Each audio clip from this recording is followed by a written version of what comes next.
চলো অনুষ্ঠানের জন্য কেমন সাজানো হলো তোমাদের দেখাবো। আসলে কি ফ্রেন্ড, আমি নাইস। তো এই যে দেখো অনুষ্ঠানের জন্য এরমভাবে গেটটা সাজানো হয়েছে। আর চলো ভেতরে দেখাবো কেমনভাবে সাজানো হয়েছে। আর তোমরা জানাবে কমেন্টে কেমন লাগছে অবশ্যই। আর এইসব সাজানো না আমার ছেলের কথা মতো হয়েছে, মানে ও বলেছিল এরকম এরকম ফুলের ডেকোরেটিং হবে।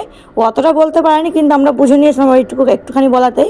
আর এদিকে হয়েছে একটা প্যান্ডেল, যেটা আগে থেকে ওদের বলে এসেছে। প্যান্ডেল পুরো কমপ্লিট হয়ে গেছে, সকালবেলা এসে ওনারা সাজিয়ে দেবেন কথা হয়েছে। আর এই যে দেখো এখানে হয়েছে প্যান্ডেলে তো এরকমভাবে উপরে ডেকোরেটিং করা হয়েছে। তো কেমন লাগছে অবশ্যই কমেন্টে জানাবে।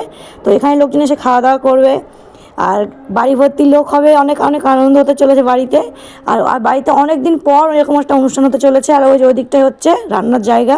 তো ওখানে রান্না বান্না করতে ওদের ছোট্ট মতো ঘরের মতো করে দেওয়া হয়েছে প্যান্ডেল করে। আর যেটা মেন জায়গা, যেটা সবথেকে সুন্দর লাগছে আমাদের কাছে, এই যে এইটা, এখানে বসবে হচ্ছে আমার ছেলে। এখান থেকে ওকে থাল খাওয়ানো হবে।